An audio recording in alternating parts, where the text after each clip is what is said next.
Hi everyone, this is me again. If you're keeping track, this is probably the third or fourth video that I've done today. So, we're just rolling with it. Um, I am in the midst of purging my apartment. I don't even know where to look. I'm looking at my phone and I don't normally am not in this position. Probably most of you haven't seen this particular position. That's normally where I'm sitting, right there in that chair. Um, this is a big mess on my reading table. I'm just in the midst of piling everything where it goes and then going through and purging things. And next up on the list is, I know, Elron, can you hear me? I see you. I've never watched the chat on my phone screen before. This is a new one. I have my headphone in because some people were saying that there was crackling or something, and so I thought maybe that would help. I'm not sure if that will help or not. Hello, everybody. I have my art desk I'm sitting at my art desk, so you can see my sacred space shelves.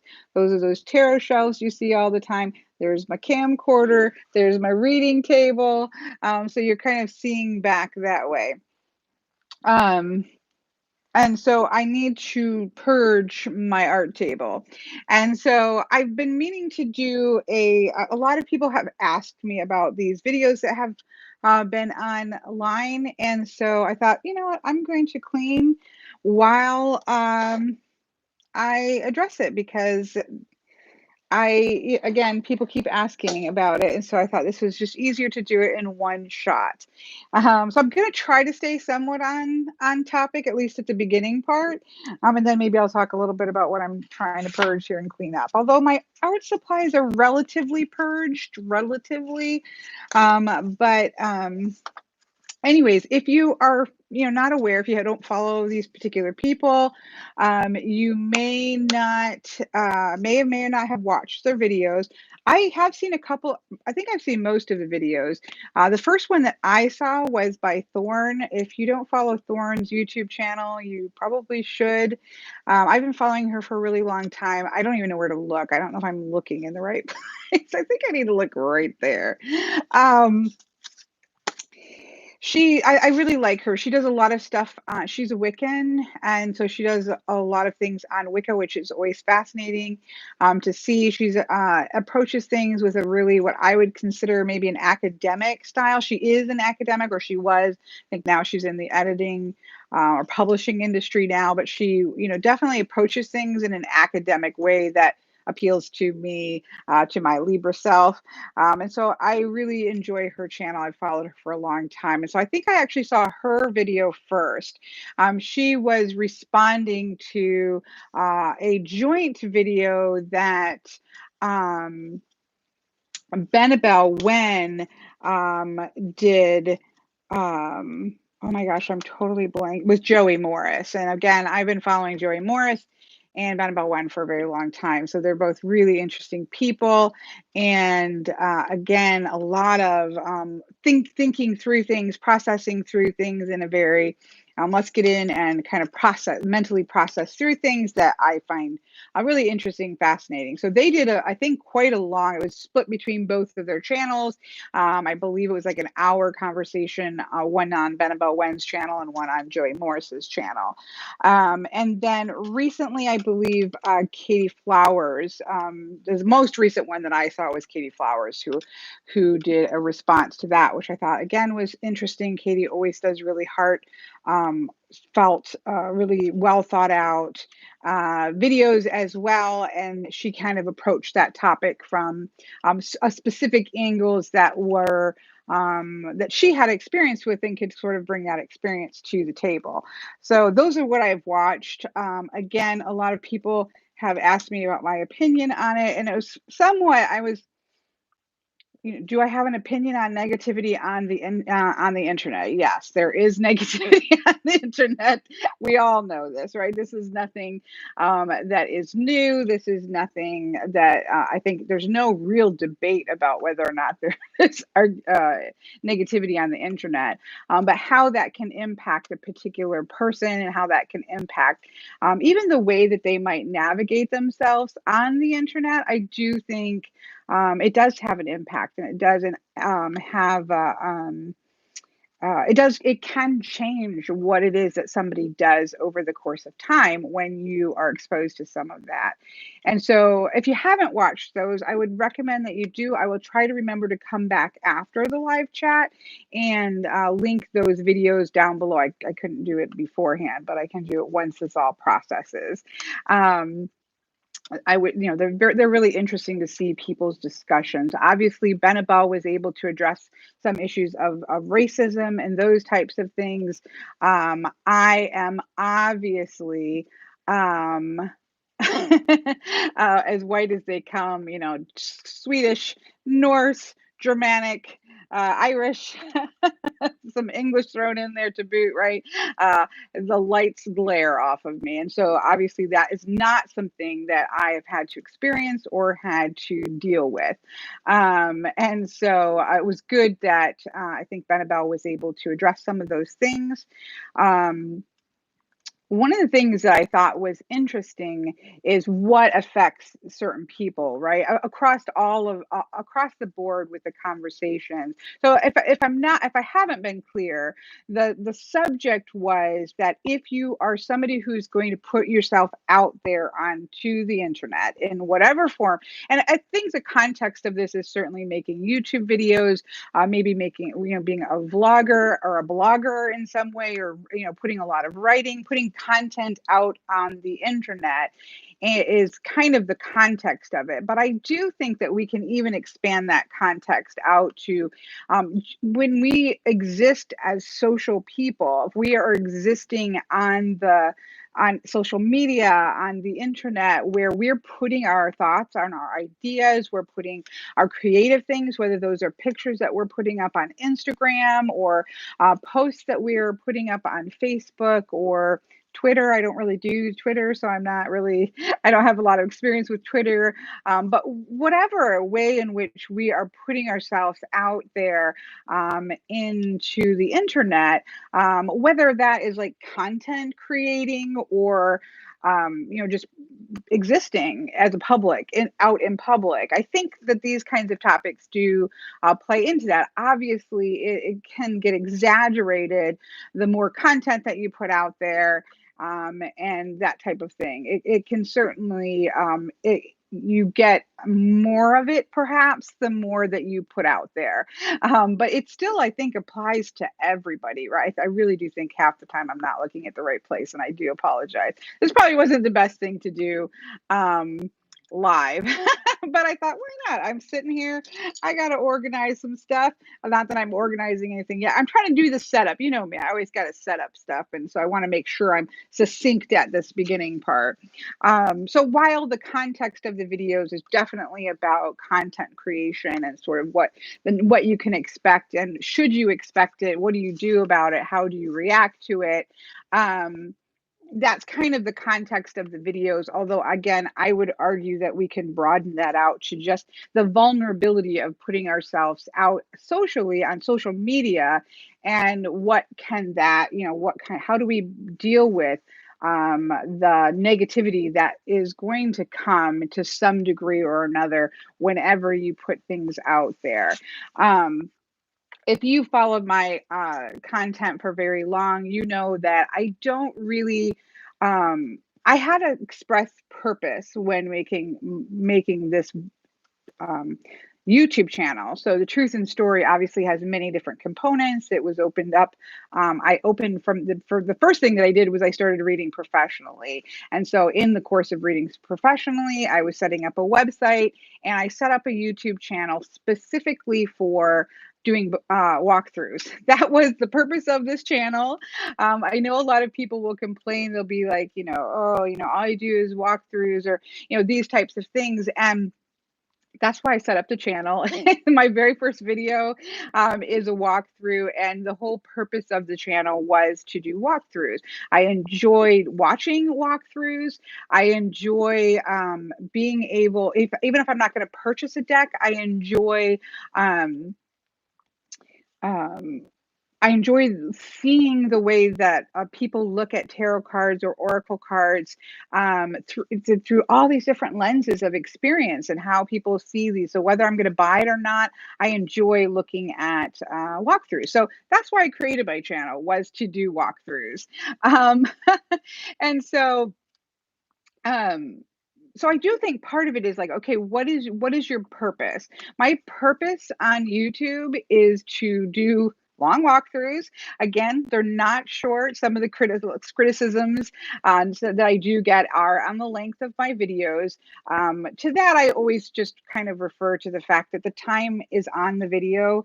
If you see an hour-long walkthrough, you have to assume it's long. It's long and there's a lot of talking.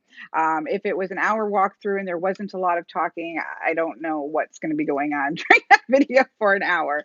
So I think some of it, we have to have some common sense. If an hour is a lot of time, right? It's a lot of we have limited time in the world, limited time per day, and an hour is a long time. So obviously, we as gatekeepers to what we watch and how we use our time, we have to decide whether or not we want to waste that hour or not. And so that's not really my job to monitor how much time people are going to spend. I put out the walkthrough or whatever the video is, and it's up to the person to decide. If a person looks at that and says, "Oh my goodness, I do not want to watch an hour of somebody babbling about X amount, whatever this deck is," then I totally get that. I support you. High five, thumbs up. Um, watch something else. There are, most of the time you can find walkthroughs of the decks that I do in shorter format and flip throughs and things like that.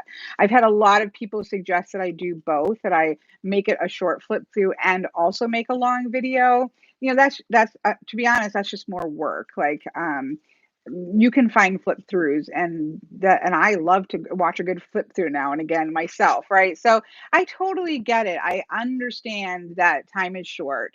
And so but again, it's not the content provider's responsibility to gatekeep your time. If you see that a video is an hour, and you don't like walkthroughs or anything like that, then just skip it, and no harm, no foul. um, so anyways, I know I'm already getting off track. So I think that I see the role of what I try to do as being primarily to do walkthroughs, to do videos about divination systems. It is just something that interests me, and that's what I want to talk. That's what I'm here to talk about. Obviously, our weekly chats, mostly weekly chats, are have become a staple of the channel, and the goal of those chats is to hold space with other people who are interested in holding space there, to chit chat. We talk about serious things, we talk about not serious things, we talk about salt lamp licking, as well as talking about grief and different things that whatever comes up. It's a pretty much a free for all, right? And that to me is the purpose of it. It's a time for people that are of like-mindedness, enjoy the same relative things. We aren't all the same, but we enjoy similar things. We probably all have a bit of a love for decks. We probably all have a bit of a love for divination. And we just respect each other and have a sense of community and just want to hang out. And so because of that, because of where I consider the point of my whole channel, which is, walkthroughs, talk about divination, and have some good old chit chats, I don't tend to focus attention on drama things that may be happening in the world, dramatic things that are happening in the world or on YouTube or anything like that. I don't tend to like to give a lot of attention to negative comments or things of that nature. We have the wonderful Miss Nikki, Hanaconda, other people that are there just to kind of sweep that off of the surface. Because in my opinion, what generally a lot of the time, and again, I'm going to talk about this a little bit because there's a couple different topics within this topic.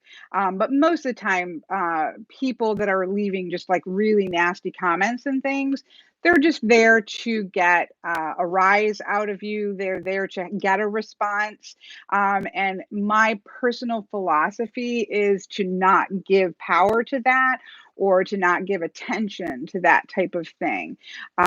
Is that the only way to do it? No, it's just my way to do it. And it doesn't mean that I'm a Pollyanna. It doesn't mean that I only see love and light in the world and I can't see anything.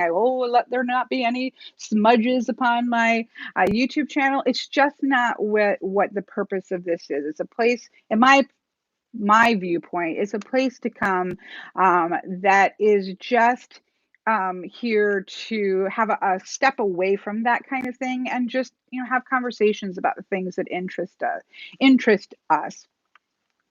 So yeah, we definitely have sad vibes. We definitely talk. That's another topic. We're going to come to that one pretty sure. I see a lot of people talking. I appreciate. I'm trying to stay somewhat focused. Again, I don't think this was probably the best thing to do live, but I figure it's just the way it's going to get done, and why not? This is where we are. We're just rolling with it.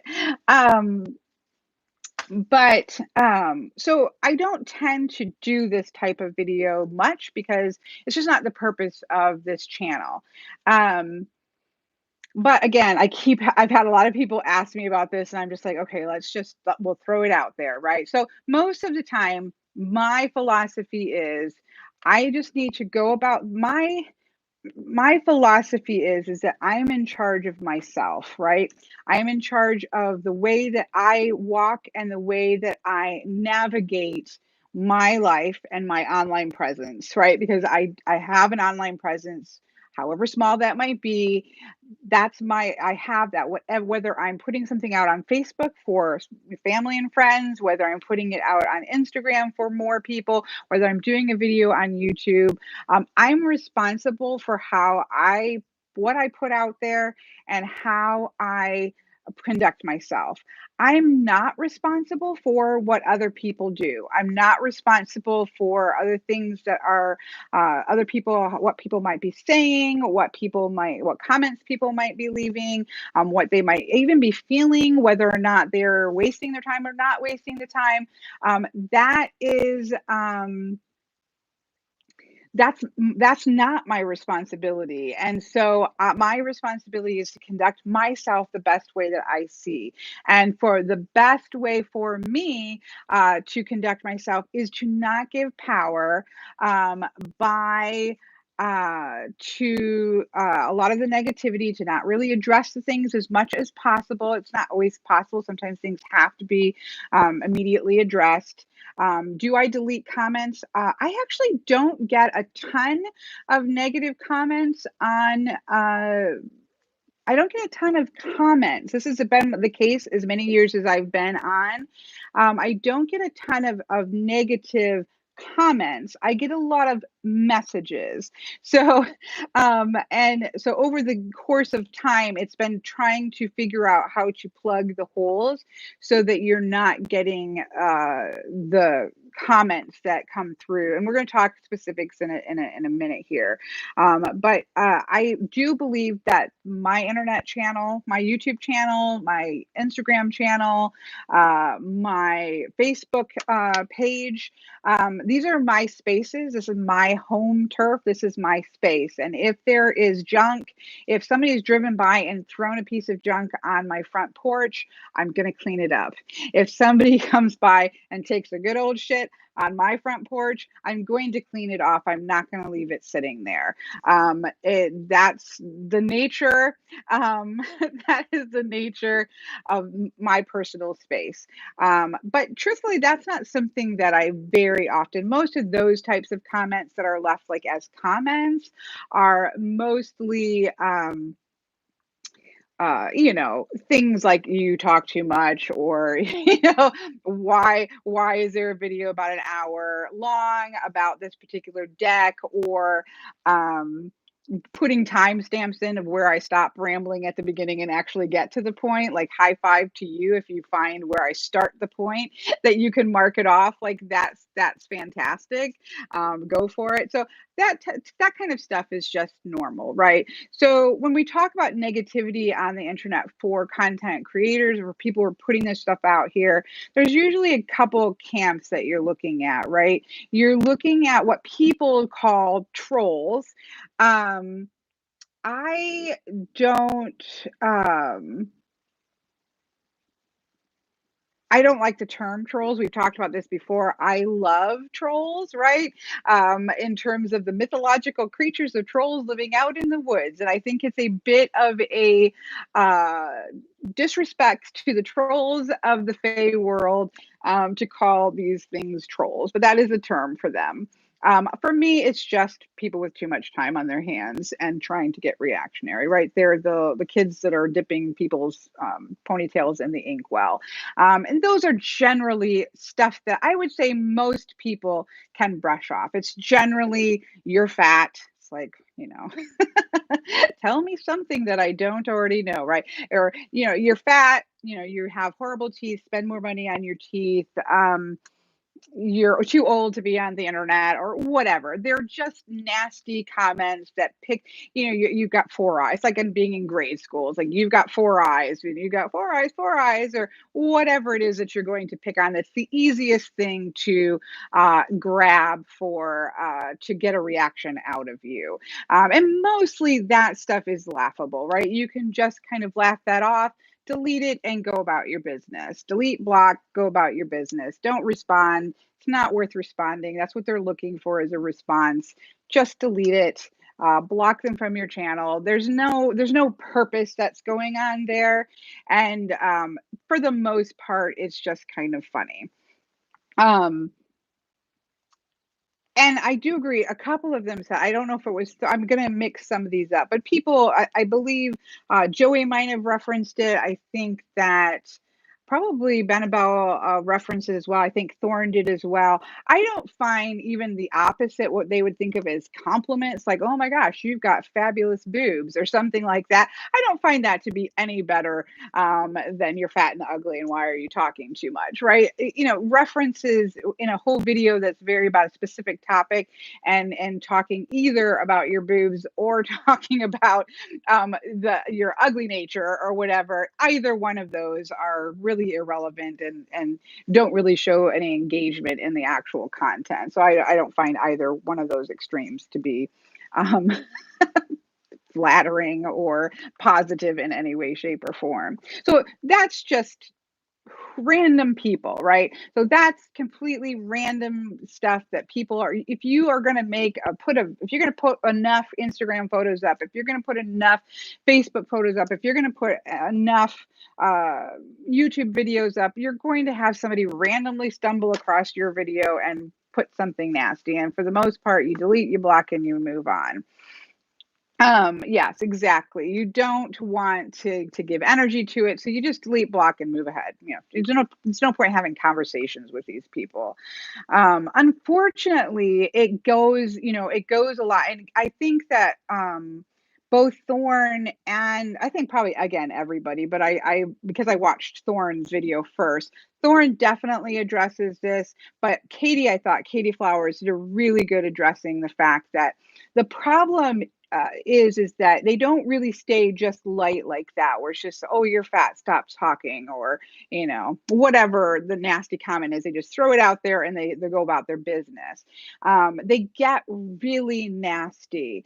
They get much more long-winded, and they get really nasty, and they get really detailed about things, and it gets really uncomfortable. And the problem is that while yes, the solution is to delete and move on, um,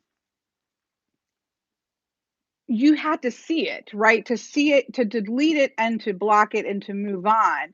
It comes into your personal space. I see that there are definitely some good questions. I probably will open it up to some questions because I'm going to try to stay focused a little bit longer. And then if anybody has any specific questions, I'll try to address those. I don't know. Again, I think this is probably a bad idea, but we're rolling with it. Um, so the problem is that you have to see all of that all of the time. So when it comes in, it's hard to unsee some of things because they get really violent, they get really vicious, violent, graphic, detailed, and so that when you see that, you have to see it in order to address it, and so that can have a really powerful effect on you, even if your head knows this isn't somebody that I really need to be giving weight to. This isn't somebody that I need to be allowing them to have any control over my emotions or anything like that. You can know all of this stuff in your head, but when those types of things come in, and they usually will come in waves where you get quite a lot of them, and you do get that sense of dread and that sense of your stomach clenching, like when you go to, there are many times in which I will go to like look to YouTube comments, because I go to look at the comments that I need to look at. And it's always a lot of times, unfortunately, it has that clenched stomach feel because you're like, okay, what am I'm kind of prepping myself and like peeking out with one eye and say, oh, okay, because you can feel it coming. And you have to see it so that you can delete it. And then it's like burnt into your brain. And so that can be very difficult. That even when, so I'm kind of trying to separate the things. So we're talking about nasty comments that are about your weight, that are about, your looks, that are about just the way you talk or how long you talk. That's one category, right? But then the second category are the same sort of things where they are not anybody actually trying to engage with you, but they're very violent, they are very graphic, they are very disturbing, and they generally come in big waves. And it's just a lot, and it's a lot of violent language that is very disturbing, and it's very and again, you have to see it in order to deal with it. So no matter what, you're having to see that before you can deal with it, and it gets very uncomfortable, and it gets very toxic. Thank you, Kathy. Very toxic, even if you're kind of girding yourself, even if you're kind of, okay, I know this is part of the parcel, even if all of those things are the case, when you have to see those things continually, it gets really it can be very destructive. So that's one thing, right? Then I've kind of lost my train. I was going to try to make a train. I was trying to kind of work my way through something, and I've lost the train of thought. But I do want to address that because I think that it's easy to say just ignore it or just walk away from it, just delete it, block it, and move on. Right? That's kind of, and it's the truth. That is really the way to deal with it. And I think that Katie made some good points, that the fact that it is easy to say that, but when you do have to see that, when it does have to come through and you do have to process it, then it's difficult. It's easier said than done sometimes when you have to see those things. So that's one point. So the next step for me in terms of negativity is when you know that it's people that have actually watched. So those types of people, you get the feeling that they probably never even watched. You've never really watched. They've never really watched anything. They're not really interested in engaging. It really isn't about you. It's just somebody just, verbally vomiting out into the world. They just, whatever reasons, whether they have mental health issues, whether, they have just self-esteem issues, whether they are just nasty people out there, whatever the reasoning for, it's nothing to do with you. It's just to do with them. But then you have people who are clearly somebody who has watched your content, and so they're responding to specific things in really nasty ways. That's probably for me the worst category right there, right? It doesn't really have anything to do with wanting to engage. It's still just as nasty and it's still just as violent, but it's much more specific. It's much more specific to you and to your situation, and knowing that they're probably watching and probably have watched a lot of your videos and know a lot of things about the way that you see the world, or about who you are, about your circumstances. And so that puts an extra level of distaste and reaction to it. It's very uncomfortable. Um, and does so one of the questions was, is does that change the way that you approach the videos that you make and the way that you approach? And I would think almost everybody says to some degree yes. You'd like to say that it doesn't change the way that you make videos or the content that you make, but it does. I think that it does have an impact on that. And I think that especially over time, the videos that are going to cause those types of reactions.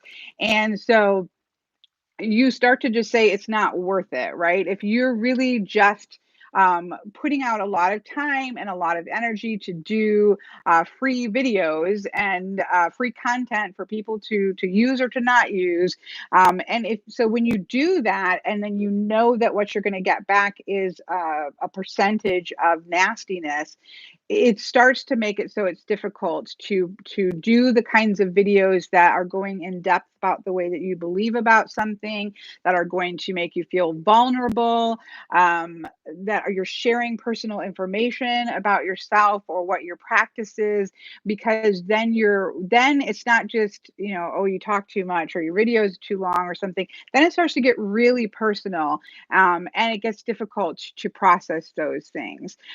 So for me, I would say that my number one content that is going to cause a lot of nastiness is anything to do with grief videos, and which is really too bad. And it does definitely dial down the amount of videos that I make on a topic that I think is actually really important. It's from the get-go been something that I think is important to talk about naturally, to be able to have conversations about grief and what a long-term grief process is, to talk about those things that are difficult. But probably some of the cruelest and nastiest and cruel, I think cruel is probably the best word. Some of the most cruel messages are centered around any time that I would put out any kind of video that's relating to grief, work with the loss of my son. So sadly, you have on one hand a huge outpouring of support.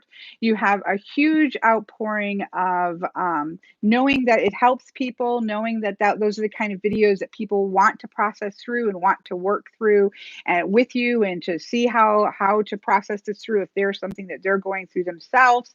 On one hand, that's mostly helpful, right? The majority of that is supportive and helpful. But when there's a really nasty degree of cruel things that are going to come from that you have to see, because you have to be able to see it to deal with it, it does make it it makes it makes you kind of set that wall up and say that it's really difficult because you still have to see it. And again, I think that's one of those things that really resonated with me with Kate. I think I just saw a Katie quote, Katie message came up, but I have no clue if you can go back. I've never done I've used my phone live, but I've looked at another thing to do it. But as I was talking about, I think the thing that really resonated with me the most for Katie's video was that, rather than just saying, well, just delete it, it's so upsetting because you have to see it. And there's just no way around that. You have to see it. Now, you can block people. Somebody said, could you not just, block the comments? Yes, but they just make another account. And again, most of mine are not comments. Most of mine are messages. So they come into your email box, or there's so many ways in which you can be contacted. I'm not even going to list those because I'm not going to give people ideas. but mine are generally messages. They are not very often comments. And so it's just really disturbing because the degree of cruelty and the degree of specificity is really it upsets your stomach, and you can't unsee it. So so that's what you have. So again, I know this again should not have been done live. Let's say for the fifth time, this should not have been done on live. Should not have done this live, but I thought it's the only way I'm going to do it. So why not? So in terms of negativity, you're talking about nasty little comments, right? That yeah, those generally I just laugh about it. If somebody's going to comment about my weight, look, if I don't force you to see me naked, what my weight is and what my body looks like is none of your business. It really has no bearing. And so those kind of things that you can just laugh off. Again, second target for me, definitely teeth. Do you think that I haven't lived 51 years with my teeth and I know what my teeth look like? Thank you. Those kinds of things you can just be like, okay, swat away. These are flies, right? Then you have the comments that are really nasty, just really nasty about physical harm, about sexual harm, about they're just graphic and they're disturbing. That somebody's going to take the time to write those types of things is disturbing, but they're not really personal, but but they still are disturbing to see that somebody would take the time to send such a graphic and detailed message. Is disturbing. And then you have the ones that are, for me, most often regarding any videos that have anything to do with grief, that are cruel. They are cruel messages about what my son might think about me. They're cruel messages about, using my son or in some way, but they're very specific, and there's a level of cruelty and specificity that is disturbing. And then again, generally flowered in with things in which they're going to do or want to do or whatever is going to be the case. Those are really disturbing. And I think that then so that's three levels until you get to that final level of just disagreements, right? Where somebody just doesn't agree with you or doesn't agree with what you have to say. So, because you definitely dealt with all of these things leading up to this, those kinds of things are less, less problematic. Not everybody is going to agree with you on the internet. If everybody did agree with each other, we are all on the internet for certain particular reasons. We all have different worldviews. We are not going to be on the same page about everything, and it really would be strange if we all did. So disagreements are fine. I think obviously, as long as people are having respect. If people are disagreeing respectfully, if people are not being nasty about it, if people are not attacking other people, disagreement is not really problematic. The problematic with the negativity for me personally is that those other cases that we're talking about. And so does it affect the way that the things that you make? And for me, the answer is yes. I would say that I make less videos that have to do with grief than I would probably naturally make, because I get really sick to my stomach when I make those kind of videos. Because number one, it's nauseating to be vulnerable. Number two, knowing that those types of things are going to come in makes it really hard to put that vulnerability out there and prep for those types of things. So it does affect the way of the videos that we put out. So yes, I make less of those. I don't make a lot of videos on my own personal practice.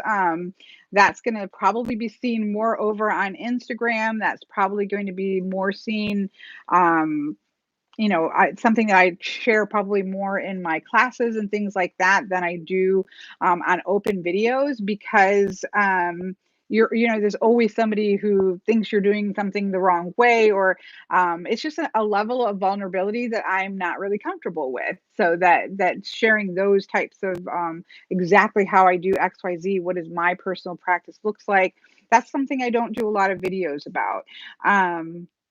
again, the purpose of my channel was to do walkthroughs. I created the channel to do walkthroughs, and that's where, of course, even if you are obviously, even if you are just doing uh, walkthroughs, you get criticisms over that. I probably get a good chunk of criticism over all you ever do is walkthroughs. Yes, that's why that's why I made the channel. That's what it's for. And if that's not of interest of you, more power to you. Find what interests you and go for it. Um, so it doesn't affect the way that I make channels, yes. And so, then, the question is what do you do about it, right? How do you handle it? I think somebody had asked a question of, do the way that I handle things now is do I have I always done that, or is that something that's come over time? And I think both positively and negatively, it's I learned fairly early on. There were some really nasty things that happened fairly early on that was there. I believe if you're on YouTube for long enough, if you are making content for long enough, there will be times, and most likely multiple times, in which you decide or think or really contemplate stopping. I believe most content creators have a point in which they probably say, I'm kind of done here. Like this isn't really worth it to me to continue making these types of videos and to have to take in all of that stuff that comes with it. So there have definitely been very distinct points along the way in which I have contemplated not doing videos, right? And Thorn talks about this, and I believe Katie talks about this too, where there's a certain point in which you either are just going to stop making videos, you're going to figure out a way to manage it and deal with it, or you're going to do something that's going to give you that wall. Thorn and Katie talk about Patreon.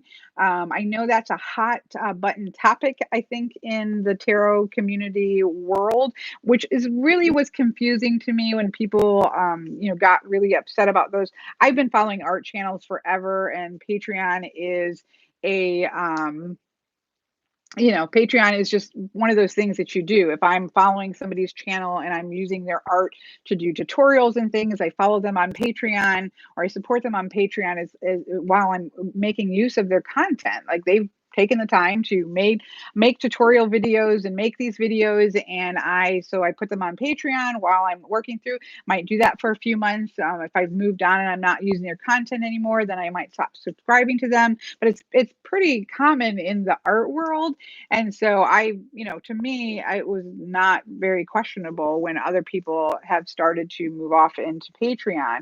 And I think that the point that Katie makes, and I know Thorn talks about it as well, is that it puts when somebody has to pay $1, um, even at its lowest amount, which is $1 that you can put on Patreon, when somebody has to pay you $1, two things happen. Number one, they don't want to, if they're just people who are being nasty, then they're not going to do that for two reasons. One reason is they're not going to give you your dollar, give you $1. And the second reason is because you now have their information, or at least Patreon has their information. So if they make death threats, of which I have gotten many, that's probably, I feel it is many, but I wouldn't say tons, but I have gotten some really disturbing ones in which I have reported those to the police because it is illegal. At least in the United States, it is illegal to make death threats, and or to really threaten bodily harm as well, and make comments as if you might be able to act on those. That is illegal, and that's not something that I'm going to sit down and it just delete and block. I'm going to screenshot, delete, block, and I'm going to turn the information over to the police. So you so when a person goes over to Patreon, generally the reason they're doing that is far less to do with the money, and it is more to do with um putting that screen up that says these people are willing to uh gives out their information and put a dollar out there or whatever it is that you're going to sign up for. Um, Generally, you cut out a huge chunk of all of the three things that I've talked about. Now, are you still going to have people that might disagree with you? Sure. Again, you should be having healthy debates, healthy conversation. If down the road that you just disagree to that degree, they can, move off and support somebody else. But all the other stuff is pretty much gone. And so that is a lot of the times why people set up Patreon accounts. And, you know, Thorn's had a great experience with it. Katie, I think, has said she has had a really great experience with it. I have a Discord group that is mostly for people who are taking my classes. Again, they've invested money that tends to weed out a whole bunch of people. And it is a wonderful thing to have a space in which you feel like you can be a human being. You can maybe not always say the right thing. I think Katie said it really well when she was just like, you can be yourself, and people that are there are most likely going to give you some grace. If you say the wrong thing, you stick your foot in your mouth, you aren't perfect that particular day, you mess up a little bit, you talk too long, whatever it might be, they're willing to give you grace there because you can just sort of do your thing, and there's a level of acceptance there of being able to just be your human self, in which that you don't always get when the things are public. And so that's why I know that a lot of people have gotten a lot of flack about Patreon, and again, I never understood it because I've just always used it in the art industry, art field, and so I really don't understand what that level is, because I think that there comes a point in which if you're doing a lot of work and putting out a lot of free things, there does come a point in which putting up that level or having certain things that you're only sharing under that paywall, that literal dollar paywall, and the level of security and the level of comfort level that comes with that, it makes perfect sense to me, and I don't think it's something that people should be given flack for. Nobody's requiring anybody to sign up for Patreon. I understand that free things are amazing. I understand that we love free content. I understand that sometimes we simply can't put out even $1 a month, or that if we have multiple people that we like to follow and they're each having $1, that gets to be difficult. And that is completely understandable. But at the same time, kind of at least respect or understand where that particular person is coming from as well. And then you do what it is that what's good for you. Because as what I said, I hope was clear from the beginning. My only job, my only responsibility is to conduct myself in a way in which I am comfortable, conduct myself in a way that I feel is right for me to do. It is not my job to conduct your world, right? To conduct what you want in your feed. If my long videos or live chats or whatever it is that I do is not something that is of interest of you, or that you're opposed to, like morally opposed to, like my riffle shuffling, I think there is a contingency of the world who are morally opposed to my riffle shuffling. Um, it's your job as a viewer, and it's my job as a viewer. I watch YouTube channels as well. It's my job as a viewer to navigate my own feed. So if this person keeps irritating me, it's not my job to go to that person and say to that person, you are a horrible person, I don't like you, you're ugly, and you should stop making videos because you talk too much, or whatever it is that you want to say to that person. I just stopped following that person. It's really simple. If you're watching a video and you think this woman is rambling, hit the stop button and go on to another video. Unsubscribe, unclick the bell. It will not hurt my feelings. I don't see those things. I don't get notifications when somebody stops watching me or unsubscribe. And even if I did, I would say go you for navigating your channel. If you want to follow somebody who has a Patreon, follow somebody who has a Patreon. If you don't want to, then don't, right? Everybody has to navigate their own online world, both what they're putting out and what they are putting into their feed. It's your job as viewers, and it's my job as a viewer to say, this person is annoying, for even if there's no good reason for it. This person just annoys me. Every time I see their face in the feed, it annoys me. Unsubscribed, right? Unsubscribe. If you see a video and it's an hour long on a topic that's going to annoy you, don't watch it. Hit stop and go on to the next video. If it annoys you enough or it's so much against the way that you see things, then go ahead and unsubscribe, right?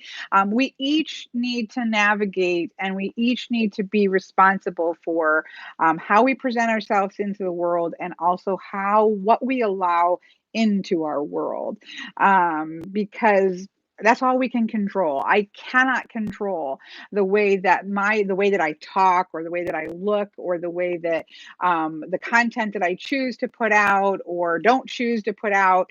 I can't control how that's going to make you feel.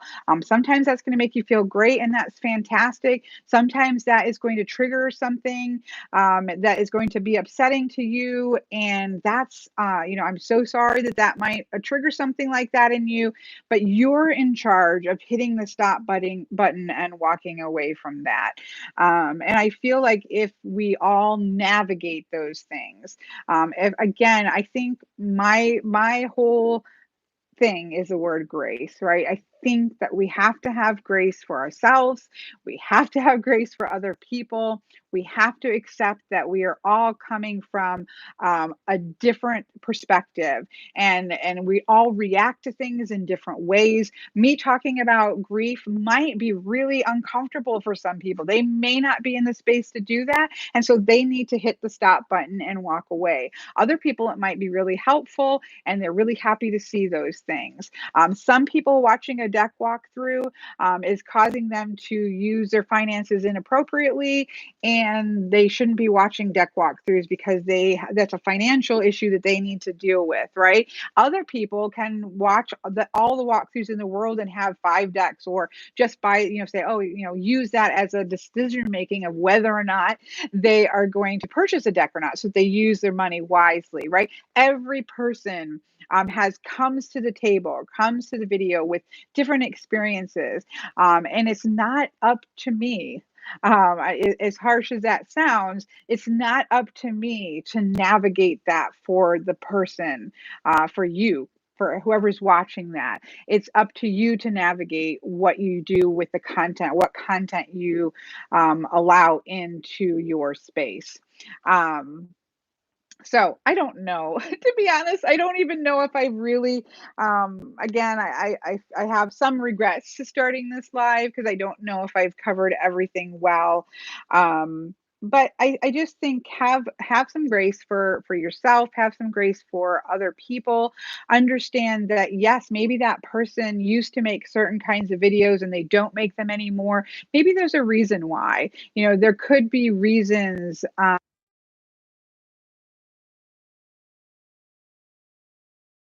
Can anybody still hear me? And it's probably going to be going back to crackly, because I know it was crackly early. I'm going to wait until I see if anybody can still hear me or not. Hello? Um, okay, you can still hear me. Yeah, probably blanked for a minute. So, okay, thank you for letting me know. I wanted to make the points that, yes, negativity happens. Yes, it does. I think it naturally over time is going to have an impact on a channel, on a content creator, whatever that content might be. It probably is going to influence the videos that they make. It is going to be why some people stop making videos. Again, I believe that most people who have made enough videos or enough content at some point or another, and usually multiple places in which they're going to contemplate not making videos anymore. It's the natural progression, right? It's the natural progression. And so maybe there's just understand that there may be reasons why people no longer make the same videos. I know Katie, I believe Thorn, I'm assuming probably Benebell and Joey Moore's talked about it. The idea that there isn't as much in-depth content anymore than there used to be, right? And some of that is because of all of the above, right? At a certain point, when you put a lot of time and a lot of work into things, even when and I really want to stress this, the reason why I'm still here is because the majority of my experience with people has been one of building community. It has been one of support. It has been one of appreciation. And again, not that anybody has to do, not that anybody, has to be like, oh, you're absolutely marvelous. You're absolutely wonderful all the time. But the support that's there, the community that's there, the grace that is there, the vast majority of my experience has been positive. It is unfortunate that the percentages that are nasty is so loud, right? Is so loud and can be so vicious. And so when somebody decides either they're done making videos, have grace for that. There's a reason, or just to take a big long break, have grace for that. They probably have things going on. There's probably reasons why they're doing that. If somebody decides to put a paywall up with $1 or whatever amount of money it is for to have Patreon, more than likely there's a good reason behind it that is not just about money. And I think you can tell the difference about whether there's like an excessive Patreon, whatever that might be to you. Excessive is that's determined by each individual. But I think you can tell the difference when somebody is putting up a paywall to be able to process things in a way. And I do have a Patreon account. It is not active. I have one lovely subscriber because I just started to make it at the beginning of the year, and then all of this COVID-19 stuff started taking place, and it just wasn't the time for it. So will I at some point have a Patreon? Most likely so, and it would be focused around my personal practice, more topical things, of going in depth on topical things. Is that something I have considered? Yes, I have considered it for a couple years. I've thought about it. Is it something that I'm 100% going to go into? I don't know. But it will, generally people doing that do that for a reason. And so either get on board with it or don't get on board with it and enjoy the free content that's there. But I don't think it's a reason to flame people, because that is, often what does happen. So, I don't know. I think I've touched on everything that has to. If anybody has any specific questions, in terms of, I do get questions by people of how do you deal with, what is the steps of dealing with really nasty stuff. And again, we're talking more than just you're ugly, I don't want to listen to your voice anymore, or something like that. And truthfully, from the very beginning, my rule has simply been delete and block. Do not engage. Some people aren't comfortable with that. They feel like we need to engage, that we shouldn't just let these types of things slide, that we shouldn't just, that we need to engage back with people. For the most part, I will say 99.9% of the time, there is no point in it. There isn't any kind of conversation that's to be had. There's nothing to be gained by it. I am not going to change somebody's mind. No, I am not going away from YouTube. No.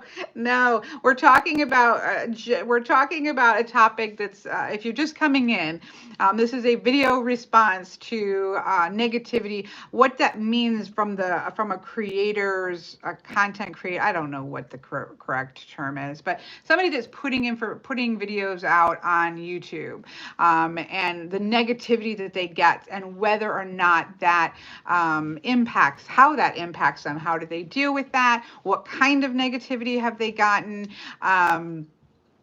how do they deal with it? What are their, how do they manage it? How do they deal with it? Those types of things. So I am not leaving YouTube. Nothing about YouTube is changing. I've had a lot of people that just simply ask me my opinion. Had I seen the videos? What was my opinion about it?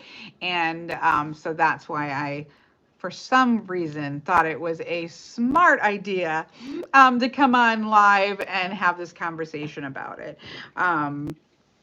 So how do I deal with it? I just don't believe in engagement. I don't think it ever yields anything. I don't think that it just doesn't yield anything. The people that are going to be really nasty, you're not going to all of a sudden have them be your BFF by talking to them or anything like that. There is not, the purpose of those types of real nastiness is not to engage. It is to get a reaction. My way of approaching those things is to simply not give that reaction as much as possible. Some of you may have watched a live video in which there was some really nasty things that came on, and I did react to that video and I ended up stopping the video and put my whole channel, muted my whole channel for a hot minute, because sometimes it just hits you in the gut like that. But for the most part, my way of approaching these things is to not address it, not give it power, not give it weight, not give it attention, and delete and block. I am a proponent of deleting nasty comments, useless, senseless comments. Again, I actually don't get a lot of comments. I mostly have a problem with messages. I think one of the problems in today's social media world is there's so many ways in which people can contact you, that if you plug up one hole, another hole pops up, and you're just sitting there trying to plug all the holes up. And it gets a little bit crazy. But for the most part, delete, block, and don't give it any power, don't give it any weight. And the other thing is to really think about what is your purpose? So, because sometimes somebody's purpose is to hit those things head on. So somebody's channel might be there to hit the hot topics, to, go to the mat with the difficult conversations, and go to the mat with, whatever it is that you're going to go to the mat for, right? That could be what your content is about, and then go for it, like hit the mat. All you want to hit the mat, right? So I think having a really clear idea of a clear idea of what it is that you're trying to achieve. And so that way you can, man, I think I've been looking at, I'm so sorry, because how annoying is it to try to talk to somebody that's looking at you, but they're kind of looking over here to the side, and they're kind of like, hello. And you're like, I'm over here. I'm sorry. I haven't set it up this way before. Know what your content is, and do things appropriately. I understand. I have a very clear idea of what my purpose is here. I started this channel to make walkthroughs, to talk about divination. It has gathered up some lovely community of just having a space where people can come that's relatively drama free, that we can chit chat about hard things, soft things, funny things, all in one conversation. That's a safe space to do that in, as safe as anything can be. That's kind of what the purpose of this YouTube channel is. And so it doesn't support the focus of the channel to address drama and to kind of lean into those types of things, because that doesn't make it the space that I'm trying to make it. And in the end, it's an extension of my living room, right? It's an extension of my space. And so how I choose that to be is up to me. How I choose to navigate myself in these waters is my responsibility. Your responsibility, as as someone who watches is to navigate your space and what you allow to come into your living room. And if it is annoying, it doesn't have to be bad. The person doesn't have to be evil or horrible. But if that person just irritates you or rubs you the wrong way or talks too much or whatever the thing is, um, just unsubscribe, because it's on you to, and it's on me as a viewer to not allow things in that are irritating us, as much as it is the other person's responsibility to make content that is in accordance with what feels good for them. Okay, I think I'm now just going to start cycling back and repeating myself. So I'm going to stop. I'm sure that I don't watch these types of things back. That to me would be the most horrible thing to do ever. But if I did, I'm sure there's going to be a lot that I'm like, oh, that's why you videotape it first so you can retake that, right? Like, oh, you just totally stuck your foot in that or stuck your foot in your mouth. Good night, Lou. Hello. I know there's a bunch of people who've come on. I really tried not to look too much at the scrolling chat. It helps because my eyesight's not that great. But I try, or I know there's been a lot of people that have come on. I've really just tried to stay focused. So if you have any specific questions about it, feel free to throw them in here and I will try to answer them while did I clean anything? No. I really did think that I could kind of organize and clean a little bit, but I didn't do anything. So, oh well. Oh well. I do have 2 videos kind of in mid-making while I wait and see if any questions come up. I don't know if I said this, but my best advice is to just comport yourself as you think as best for you to comport yourself. Block, delete, don't engage. Don't give weight, don't give an audience, don't give a platform to something that is not in alignment with who you are. That's my short advice. Nikki thought, can I touch this and it will like bring it back up? It goes away so fast. For a short moment, I thought, what if I started a channel feeding the trolls? Yeah, I would think that would be fun for all of about 1 video, and after that, it probably wouldn't be too fun. But more power to you. Just don't ask me to moderate that channel because that's probably not going to happen. The other piece of advice is to get yourself a Nikki and a Hanaconda and all the other people who roll themselves in here and help out. Because truthfully, in a video about negativity on the internet and the things that come your way, having some buffers so that you don't have to watch so closely is a game changer. If you're doing live chats, again, that doesn't really come into play if you are a pre-recording video, then it's just you monitoring your chats or your comments. But if you are doing live chats, I think that even if you don't think you're going to need it, if you don't think it's going to be a problem, I would definitely have somebody who you can have moderate your live chats, because otherwise you can't really talk or have address like this. I couldn't stay really, really focused on the topic if I was having to worry about what might pop up in the chat. And so even, if you've got just one person, if you don't think you're going to need it, having somebody that can do that is huge. And so we all can, have much love and thanks to the people who pitch in and to moderate the chats, because it makes my ability to really, we wouldn't be doing live chats if that wasn't the case. So, and so yeah, so we can thank the fact that we still, how many years later, are doing live chats on Miss Nikki, Miss Hanaconda, Miss Veronica, whoever's, at one point or another kicked in to help out, because we would not be having them if that was not the case, because yeah, it would not be good. So yeah, another good point to throw in there. If you're doing live chats, even if you don't think you need it, make sure that you just make somebody a moderator besides yourself. It will make life much easier. Um, so yeah.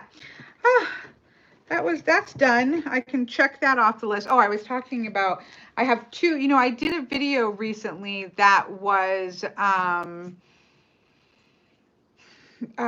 all the decks, like if I were to go away for 2 weeks, but will still want to be functioning the way I am now. Sorry, I keep getting things popping up here. I don't know, Gigi. It's something. I have this one lovely lady. I just signed it up to start to build it up. And somebody signed up for it, and I messaged her. I'm like, oh no, I'm not. I'm just kind of getting things prepped. I'm just trying to see how it all works. I have a Discord. I got that all worked out. I wanted to get that kind of thing worked out so it was working, and I'm loving Discord.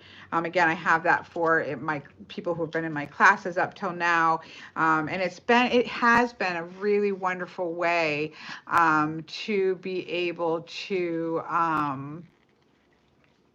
just have that level of comfort zone and that level of grace and that type of thing.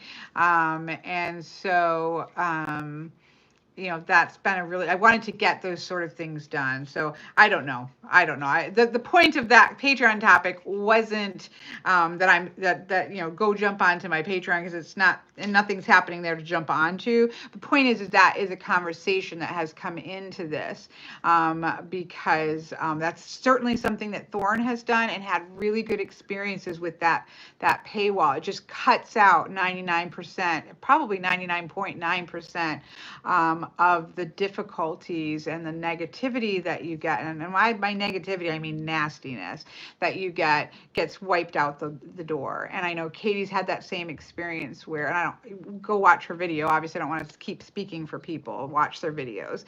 But, same experience. Either I'm going to stop, not me. You might come to that space in which you say, I'm done, I'm just not making anymore, or I'm going to make it to a smaller audience, that the paywall is there and people are less inclined to make nasty remarks, when it's not, for me, I don't think it's even just about the money. It's also, Patreon has their information. If they are really being nasty or threatening, you can, they've given away, they've given their information out there. I'm pretty sure the police can probably get it if there's a reason to do so. And so it cuts that out. It cuts those kinds of threatening, violent kinds of talk. It just cuts that out. It's gone. And so it is definitely an excellent service to use.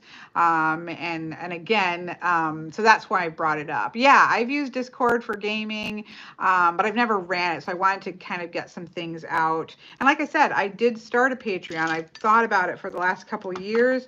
And what would be on that Patreon would be more personal things, personal practices, the things that I do, more in-depth conversations about things, more grief kind of content that gets really, unfortunately, gets really cruel.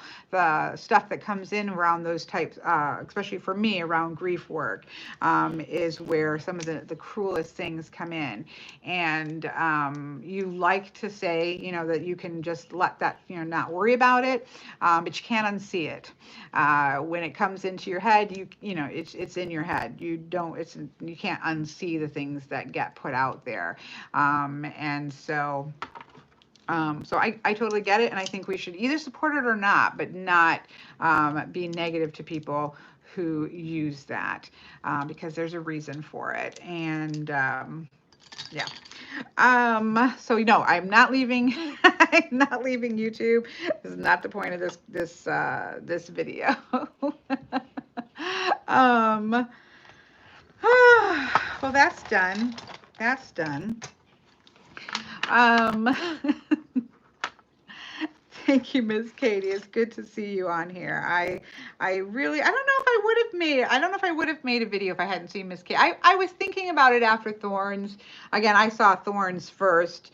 And so I had thought about it, but I was like, again, I don't know. I imagine that the feedback, was, some of that negativity is going to come from this type of a video. And so it's like, I don't know that that's necessarily worth it. But I really enjoyed Katie's take on it. And that's what, really inspired me to just say, oh, let's have a conversation about it. Because it is, again, I think that we can frame this outwardly. Like, I don't think this has just to do with content creators. I think it's exaggerated when you're putting out more content, but I do believe that every person who has an Instagram account or has a Facebook account or has a Twitter, I guess, I don't know, whatever the places are people have, if you're putting yourself out there into the internet, you are likely going to experience some degree of negativity. And so figuring out what that looks like and how are you going to address it, how are you going to work through that, I think is important, whether you are making tons of YouTube videos or you're doing whatever it is that you're doing that puts yourself out there on the internet. I think this idea of negativity, and again, I think almost the negativity is too nice of a word for it, because I don't think any of the people who made videos, and I don't, again, shouldn't speak for people, but I didn't pick up from any of those videos that they were talking about negative as in, I don't like your face, or, well, that is it, but I don't agree with you on XYZ, or I disagree on this topic, let's have a debate about it. I don't think anybody of any of the videos was talking really about disagreements and not being, having differing opinions.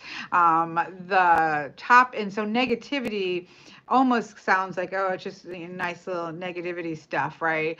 But we're talking about really nasty things that you really can't unsee and that really do have an impact whether you wanted to or not. Because I'm a pretty swordsy person. Queen of Swords and the Justice card are definitely significators for me. And so I do a pretty good job of being able to separate, sort of intellectually separating and saying that that's not about me, that's about them. They have their own set of issues that are coming in, and that's about them. So I'm pretty good at separating things out intellectually. But the fact of the matter is that when things get to a degree of nastiness and cruelty and violence, it does affect you, and it does have an impact, because you have to see it in order to filter it out. And so,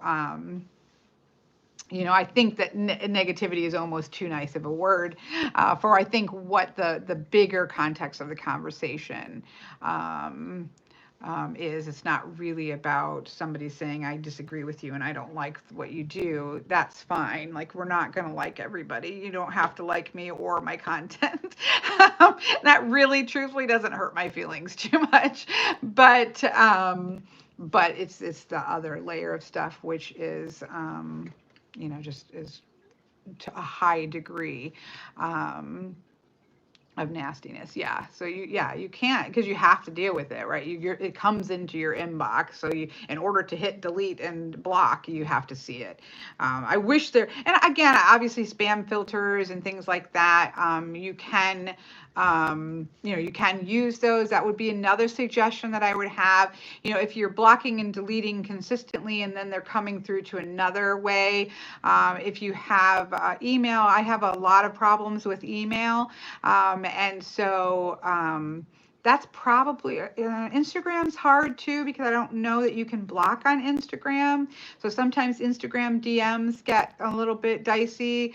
But email, you can set up a filter, your own filters. So for example, if somebody is constantly sending you nasty messages, you can actually set filters up so that it goes straight into the garbage, right? So that if any mail that comes from this particular email address goes straight into the trash can, and or into a holding bin where you don't even have to see it unless you specifically choose to go there and see it. So that's definitely, those are some tips, that you can have. But again, generally, if somebody is going to the level of real nastiness and real, high degree of messages and things like that, obviously they're going to make another email address, and they're going to make they're going to make another YouTube channel name. But I have found, to be honest, for the most part, if you are consistently blocking and deleting it and not responding, it makes me a little, that's why this conversation makes me a little nervous, because I do feel like it's going to stir things up. For the most part, if you're not giving it attention, if you're not answering back to them, if you're not engaging in any way, over time, they are going to dwindle off, because they're not getting any kind of reaction. They're not getting anything out of it. And so, I do think, as a general rule, that is the best way to handle it, is to delete, to block, to filter, whatever it is that you have to do, and do it really consistently. Don't air the messages. Don't show them screenshotted, which just gives them screen time on your social media platform. I think just, having that sort of black wall of not giving it any voice, it does work over time. But there's always going to be somebody new, or there's always going to be a new way to do that. But there are ways. Use your filters, if you're going to be out there on social media, do the best that you can to know the platform that you're on, so that you can make the best use of it as you can, right? So that you can use at least the tools that you have the best way that you can. And in the end, do what's best for you. If that means closing your comments down, then close your comments down. If that means putting your YouTube channel on hiatus for a couple months, put your YouTube channel. And nothing is worth a level of uncomfortableness or fear or anxiety or stress. And I support those people that say, you know what, I'm taking off for a while, or you know what, I am shifting over to a platform that I feel more comfortable on, or that I feel less vulnerable on.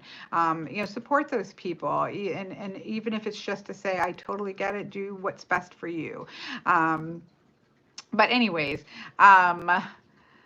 so I'm just trying to think of actually useful advice, but my advice is know the platforms that my technical advice is know the platforms that you're on, so that you can make the best use of the blocks and all that kind of stuff. Understand the way that your email boxes, if you're getting stuff on your emails, figure out how to work with those filterings and those blockings and things like that. Turn off, I wish that so here's my social media dream. I wish that all of the platforms had a way to turn off direct messaging, so that you can turn off direct messaging on Instagram, or turn off direct messaging on Facebook unless you're my Facebook friend, or, that type of thing. I wish that they all had a feature like that, because sometimes that would be great, just to go like radio silent and of not really being able to get anything in. I would also say turn off your notifications. That was the biggest thing that I did. I think last year there was definitely a point in which I was, getting that point where, I don't know, I might just be done with this, at least for a good chunk of time. But what I did first was turn off notifications, so that they weren't coming to my phone, right? So that you didn't get that comment notification, and then that kind of sick to your stomach feeling like, I don't know if I want to look at this, because I just put this video up and I'm sure somebody's going to say XYZ. You can really read it after a while, like what's going to cause it. And so turning off those notifications, so that you have to take the step to go there, right? So that you have to go to your comments, so that way you can put yourself in that frame of mind that says, I know some of these are going to be nasty, so I'm kind of in the space to be able to do that, and I'm going to deal with it then. So that you go to your email, your general email box, and say, okay, I'm going to make the time time to go there and do that once a week or something like that, versus being bombarded by it, if that makes sense. You know, take the notifications out so that you can deliberately go to that space to do that, and so that you can be in the headspace to deal with it there.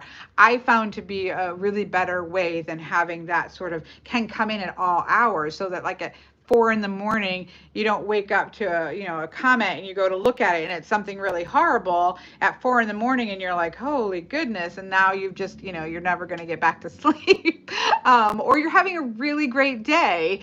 And all of a sudden, like, you get this horrible message and it invades your personal space. That's really I found that to be the biggest problem. And so if you just turn all those notifications off, and then that way you can go and deal with those. That really was helpful to me. So that's another, I guess, a tip that maybe you can use to navigating those kinds of things if you're having those kinds of problem. So yeah, I don't know. Hopefully some of that helps. I got no cleaning done. Kate, my daughter is coming over tomorrow. If you were in live chat earlier, Mother's Day, she comes over, and we just purge my apartment. And I look forward to it. It's become one of those things. It becomes just one of those things that I get really excited about. Like, it's time for just to refresh everything. But that means I have to pre-do some things. Like, she can't go through my art supplies. I wouldn't want her to go through my art supplies. She'd be like, why do you have this many watercolor pencils? Why do you have this many XYZ markers? Or why do you have this many palettes sitting here on your desk? Like, you don't need all those. So I wouldn't want her to touch my art supplies. So I have to pre-do some of this kind of stuff. Which I thought I sillily, which is not a word, I sillily thought that I could do while talking about this topic. So, I do like this setup here. Look, we get to see different things. But it is very hard for me to see the comments, even with my glasses. I wonder if you can make the comments any larger. Maybe do I have too many guitars? My daughter would never think that, because she's got her guitars, some of my guitars. Yeah, she has way more musical instruments than I do. So for me, it would be definitely art. Although she loves art supplies, but she would be like, you really need this many? Or probably decks. Obviously, I wouldn't let her purge my decks. That would have to be my job. One of your best videos. It is scary, Ash. I think that I haven't touched the brush. I don't even know where that is. Guess it was this one. No, I have 1, 2, 3. These are okay. Well, here's some things for people to be negative about. Is how many brushes I have, right? I have a big jar of brush down there, but those are for specific kinds of paint. I have this jar of brushes. I have this jar of brushes. I have this jar of brushes. I have these like foam thingies for some new pastel pan paints that I got that I haven't used yet. But I have these, plus I have another big one. But let me show you something. I'm gonna try to be honest about this. So I'm gonna try to be honest here. Okay. These over here are the brushes I use 99% of the time. So this plus a whole nother jar of brushes are for specific, types of paint, or I tried a particular brand and I didn't like it, or I don't know, whatever a reason. I have a lot of brushes. These are the brushes that I use 9 times out of 10. Maybe a little, maybe that should have been my thumbnail. Oh, I do love this brush. but I don't use it a lot. I really love Princeton Neptune brushes. I also love this one, but I found a new one of that I really, really love. This is also a Princeton, this oval wash. So I could probably add these two in there, but my favorite brushes are Princeton Neptune and Black Velvet silver brushes. They're a little expensive, but I adore them. So these are ones I could do really all of my paintings off of these, and yet I have these. But some of them are fun. Like this is a straw. What do you do with the straw? You blow on it, and it blows the paint in weird directions, and it's awesome. Very important. What else is interesting? I love this. I do use this. This is a flicker brush. Now you can do this with another brush, but this is awesome. Scribble it around in some paint and go like that, and it flicks things at it. Love this brush. Really, really love this. Look at this lovely one. This one has a bunch of glue on it, or fixative. And then smushed and like dried that way, because then you can like squizzle it around in paint and just like go all over the place to make really cool random shapes and things in your paint. Love that. Handy. And that was just a cheapo brush stuck with some glue or fixative or something on here. I can't remember what I stuck on there. I love that. So there are some odd ones like that where you just use it in certain occasions. But anyways, yeah, I'm going to try to condense all of the brushes right into this. This was my sister got me this. And you like make tea in it, and you can put your hand like this and you can drink your tea. Oh, somebody's cutting their hair off, I see. Hi, Soren. But the problem is it's actually too hot. So the concept is that you put your tea or whatever hot in there, and then you can sit there like this and you can sip your warm tea, and you can be, oh, nice and warm and wonderful and cozy. It's actually really hot. You know, you have handles like this so that when this is really hot, you can hold the handle and it's not so hot. That's why you have the handles. So, but it's beautiful. It's a handmade, and it's gorgeous. So I'm going to use it for brushes, my important brushes. So I'm going to condense those three things down to two. I would say maybe two, like important ones, good ones that I actually use, and then one for just those kind of crazy weird ones, like that one and and the straw wherever I put that, or like this little one with a little individual, it's kind of cut out like that. Cheapo brushes, but they're really nice for certain effects that you want. Even a fan brush. I don't actually use fan brushes a lot, but they're great for like grass and stuff. So, you know, have one little jar for the odds and end kind, and then one with the ones I actually use. Will I purge the brushes? No, but I'm going to put them away. I'm not going to throw them away unless they're just gross. Like if they've just gotten to that point where they're terrible, but I'm not probably going to throw them away. I'm just going to put them away because they don't need to be cluttering my space. Then it's like, what do you do with your paintings? Like I have a lot of things that were paintings for the deck. They're not paintings, they're washes. Some of them are washes, or like this is for my rune deck that I'm doing. Like at some point, what are you supposed to do with all of that?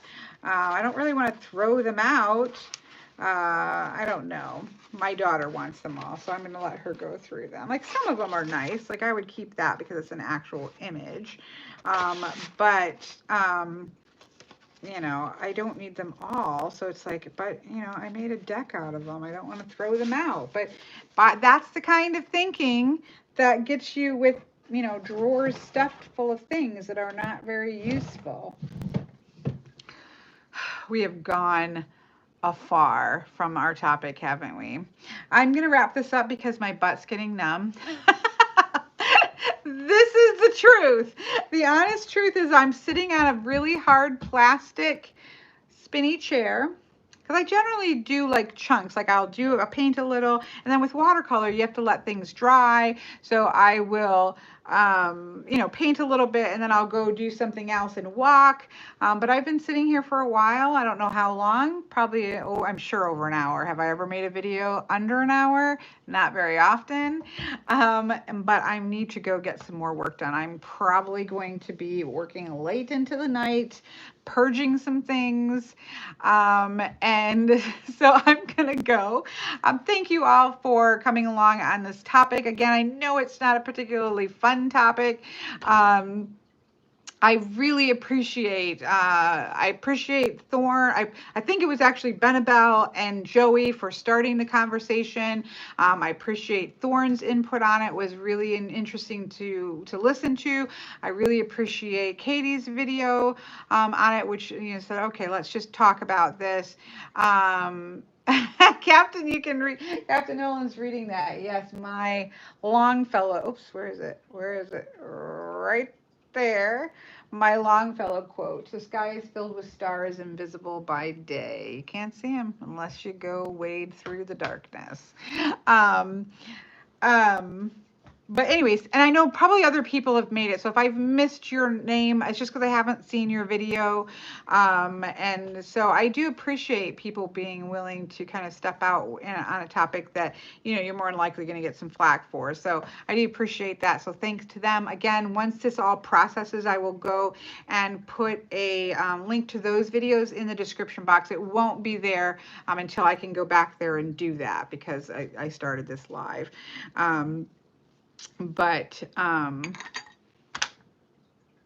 Yeah. Goodbye. Have a happy Mother's Day tomorrow if you are a mother. If you're not a mother, you know, enjoy the time with your mother. If it's a difficult time for you, you know, find hopefully a space in which you can have a little bit of peace. Have grace for everybody. It's not all lumps and joys. It's not all joyous for people on Mother's Day or any holiday. Let's just say all of the holidays are mixed feelings, mixed emotions for people. And so have grace for people. Have grace for yourself and have grace for everybody else. And I'm just going to, I don't really even, I think I have to hang up over here. Goodbye. Goodbye.